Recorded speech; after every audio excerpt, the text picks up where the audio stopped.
Thanks for clicking on the video. As you can see, I've had a haircut, about time. But look, I'm on the coast. It's, what is it? It's May, about middle of May. And I'm gonna be going for a bit of a swim. I've got my mask and snorkel.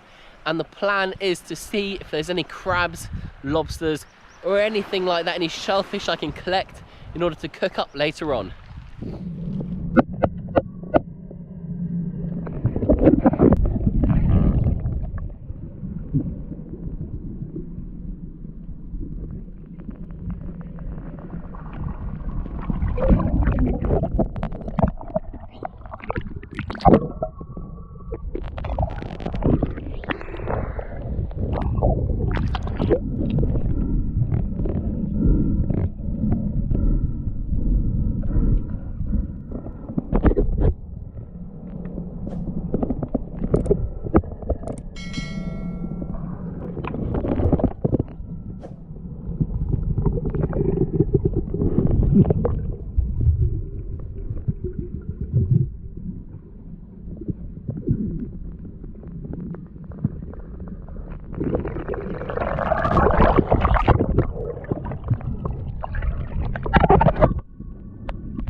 Well, we managed to find a few spider crabs, and I think this one is the biggest one. Big claws on this one. So I'm going to measure them. In fact, I've got 4. I did come back about 20 minutes ago, and I've got 2 over there in the bag, so I've got 4 of these. I'm going to measure these, and I think I'm only going to keep 2. I'll put the other 2 back, but definitely I'm going to keep this one because this has got a massive, absolute huge claws on it. And yeah, well, I was surprised because a friend of mine said to me a few days ago that he's seen a few spider crabs here, and I just had to come down and try it. I've got my new weight belt, which is actually my dad's from the 60s or the 70s, I don't know. He was well into diving, so I've got this old school weight belt. Yeah, it's the first time out in the water this year. I'm buzzing, that was amazing. I saw like 40, 50 spider crabs. Oh, there's a brown crab in it, and I got cut up by the rock. Real nice big brown crab. Anyway, let's measure these, keep 2 and put 2 back. So this is what we have. Have a look at this one. It's got a really light shell on it, and it looks like it hasn't shed in a long time, because look at the size of these barnacles that have been growing on it. So I'm pretty sure this one must be about, you know, must be about time for this guy to shed. Anyway, so here's our 4. There's the biggest one, definitely keeping this one. And this is my measuring tool. So I actually got this from my friend on Guernsey, on the Channel Islands, from Smash Fishing. So yeah, Smash, if you're watching, I know you are, thank you very much for making and sending me these. These are used for, there's lobster, there's velvet crab, there's brown crab, and there's spider crab. But today we're only interested in the spider crab. So this is it, and the way we measure them is, if these spider crabs, so we measure from the top to the tail, or from the, that's the way we measure them, whereas with other crabs we normally measure them that way. So if it's smaller, if this shell fits inside this gap, it means this is too small to keep. So you can see already this thing is absolutely huge, so that is definitely a keeper. Also a keeper. They're all keepers, but as I was saying, I'm going to keep 2 and I'm going to put 2 back. So yeah, I'm really happy that we went out, well, that I went out today in order to follow up on that lead that a friend told me about these spider crabs. And yeah, there were so many, and that one brown crab that got away, I went down to try and get it out of the hole, and I cut my hand up. I was down there for about 45 seconds. I was trying to pull this thing out of circs. I thought I was going to get it, but I didn't get it. Anyway, let's take these and go and cook them up. Check this one out. Tiny.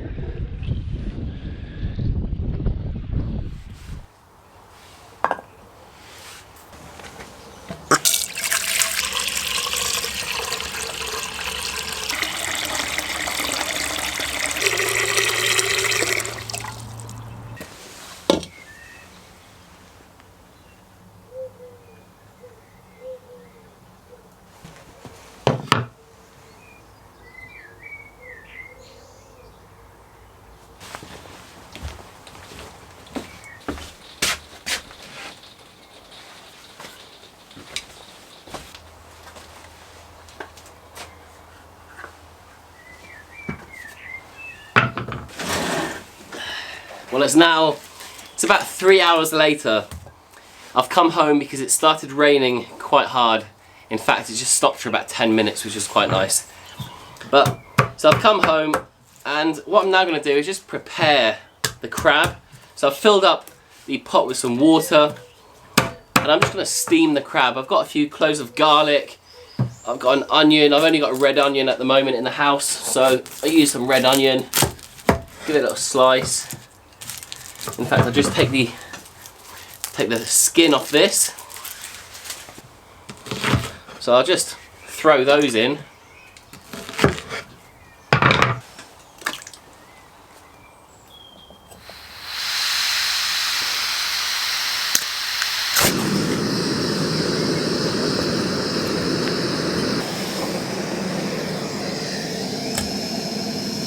And then I'm just going to add a little bit of salt to this as well.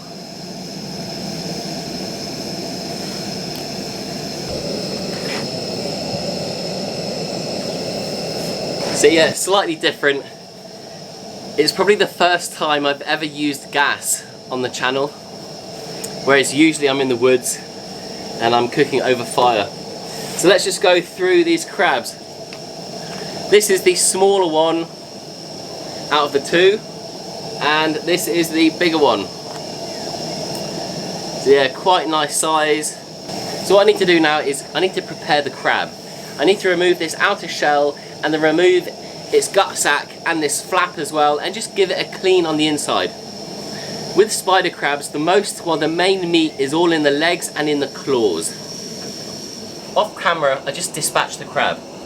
pulled off the main shell, that kills it instantly. There's very little, if any, brown meat in the main shell of in the main shell of the crab. So that's why it's the best way to do it. I don't really like boiling these things alive. I like to dispatch them, so it's nice and quick. What you do is you hit them down like that, pops the shell off, and then you can remove all these bits that you don't want to be cooking up. These are called the dead man's fingers. So I'm just going to put these back into the shell, and then once you've done that, you move on to clean out its gut sac. So you turn it upside down, and you can see there's this flap. You simply lift that, peel that open. Then what you can do is you can snap it in half, and this is what we're going to be cooking up. So I've got a little bucket of water here. It's quite useful because it just helps me clean the crab. So I'm going to clean these 2 crabs, and we'll put them in the pot as soon as the water starts boiling.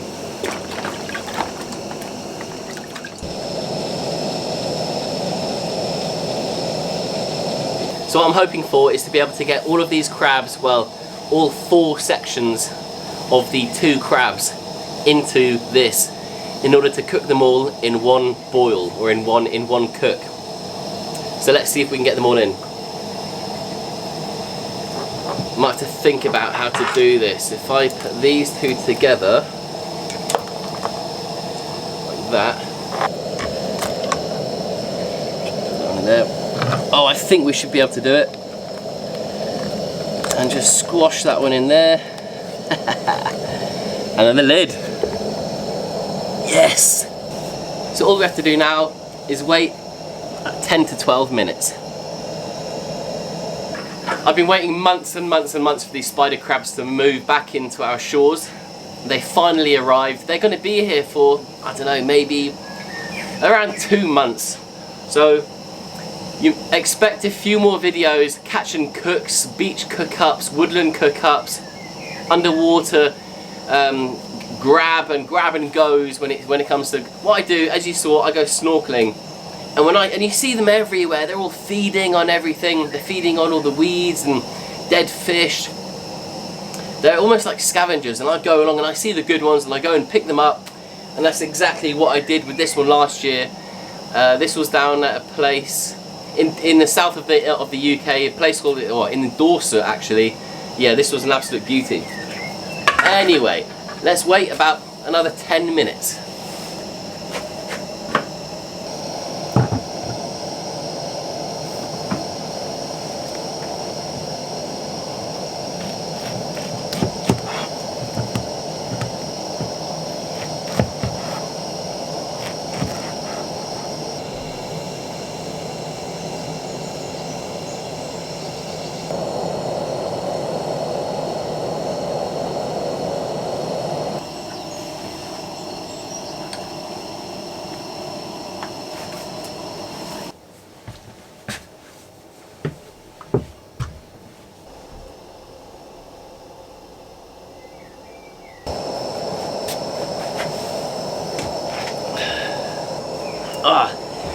One thing I want to show you is something I've recently made,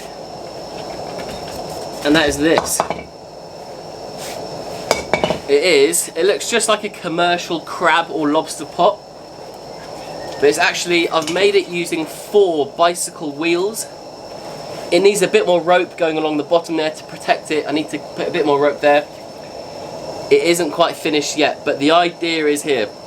What it is it's a lobster pot. I've used a plant pot as the entrance, and what you do, anything that can go in you can pull back out. The bait sits in this little tray, or in this basket there, which I've made out of some plastic material, and I've used a few things just lying around the house. This thing cost me, well, what did it cost me? It cost me, the only thing I've actually paid for is the rope and the buoy, or the buoy as you guys in the States call it. So this is the buoy. And yeah, the idea is that I've made it lightweight because I usually catch lobsters and crabs using traps. For example, the traps you can see on the wall there, they're collapsible ones. But because I use a kayak, it has to be lightweight. So that is the reason for making this. When it comes to weight, because this obviously isn't heavy enough weight wise, well, what I do is I get big rocks from the beach that weigh a couple of kilos each. So I'll put 2 or 3 rocks in here, and then I'll lower it down onto the seabed in amongst all the rocks and the kelp and all the weed, and leave it for a couple of days, and then go back with the kayak, carefully pull it up without flipping the kayak. Some of you might have seen the episode when I was with Mike from TA Outdoors last year, and I was pulling up the lobster net because I was using a net at the time, like a drop net. And the way that works is that you have a net that sits flat on the bottom, bait in the middle. The crabs, lobsters, they walk over into the middle of the net, and you quickly then pull it up every half an hour. So what happened when I flipped it was, I was pulling it up and I saw there was a lobster attached to the bottom of the net as I was lifting it, and he just let go. I mean, maybe he crawled out as I was lifting it. Just as I was lifting it out of the water, he let go, fell back into the water, and I reached for it. And what I'll do, in fact, I'll try and find the clip and I'll put it up now. You'll see how I was so excited, I wanted to reach for it and grab it. Is it?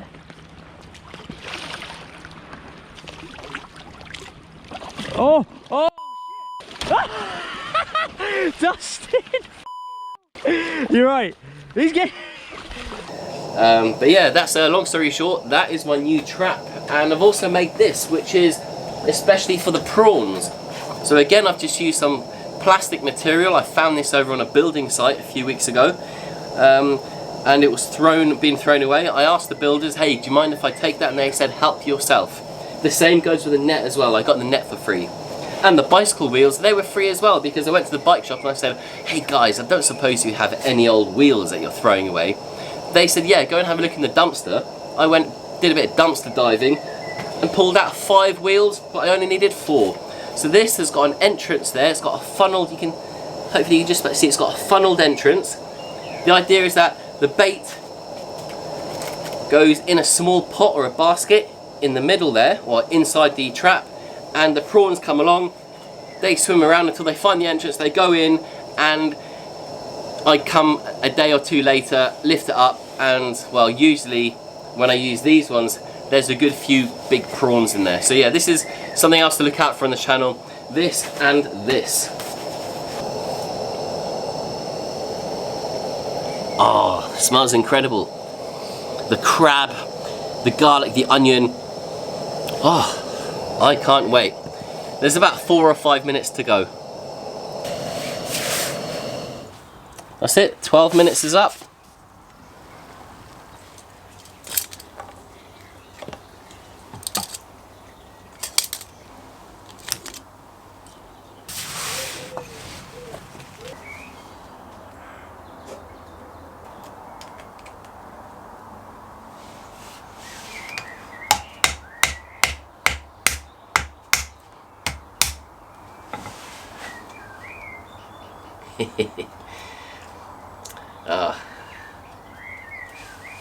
Come on, there you are.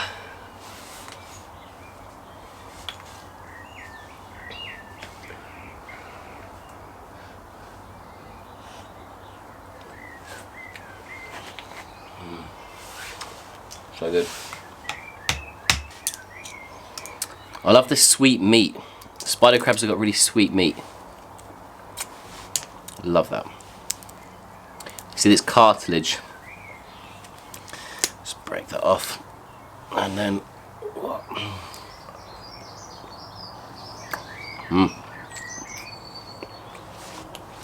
incredible. The trick now is this is going to become my best friend, because I'm going to use this to get into all those little nooks and crannies to get to the crab meat. Alright, before we go any further, I'm going to go for another one of my favourite parts, which is the knuckle. So I'm going to just break this off. In fact, I'll go for this bit. Break it off carefully. I wasn't very good at doing that, but you can see there, well, you could call it the shoulder. It's full of meat. A lovely bit of meat in there.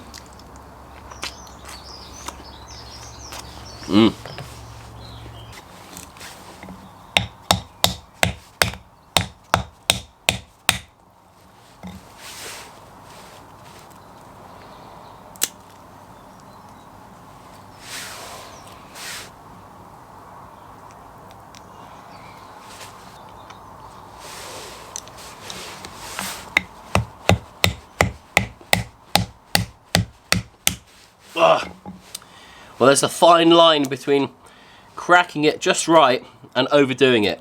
And when you overdo it, you quite often turn it into a paste and it just goes all over the place.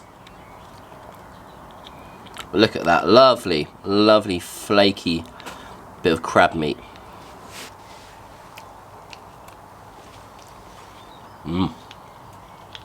So good.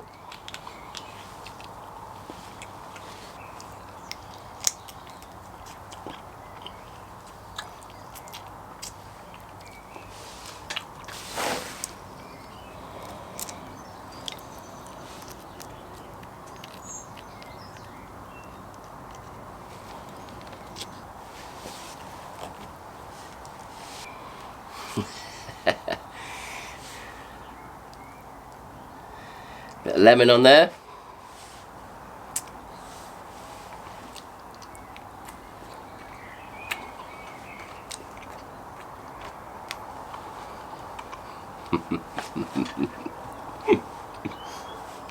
Oh, I love it. Look at that, it's just filled with meat. Lovely spider crab claw. Can we get it out in one? Little bit of lemon. I think I put a little bit too much lemon on the last bite. Look at that. And again, there's that cartilage we were talking about earlier, which is somewhere buried in the mess from the other bit. Wow. If you like this sort of video, do me a massive favour and just give it a thumbs up.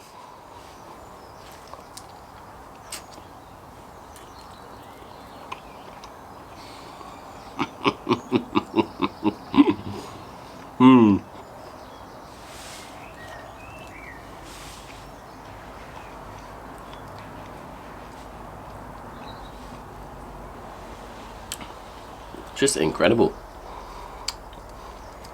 You can see why crab meat is so expensive.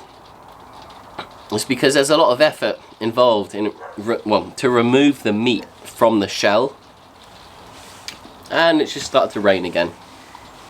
Fresh crab. I mean, this thing was crawling around about 4 hours ago. I think the neighbour's dog can smell it. Yep. He's saying, yeah, I can.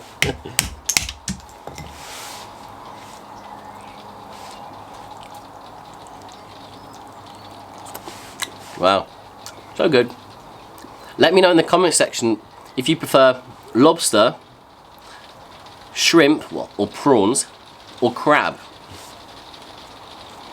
And if you do like crab, what is your favourite crab? Because I think on the east coast of the States you get, what do you get? I think you get blue crab. Or maybe it's the west coast, I don't know. Let me know, whereabouts is it that you get blue crab? We don't get them in this country. We only get velvet crab, we get brown crab, and then we get spider crabs. And it's really starting to rain again. But yeah, let me know in the comment section what your favourite, what is it, shellfish? No, it's not shellfish. What's your favourite sea creature that crawls? Well, as it's starting to rain quite a lot, I'm just going to sit here because it's nice and dry. But you probably don't want to see me finishing the rest of this crab. So I'm going to do that in my own time. And I just want to say a big thank you for watching. And if you haven't already subscribed, please subscribe. And if you like this sort of content, let me know by giving it a thumbs up. I'll see you in the next video. Goodbye.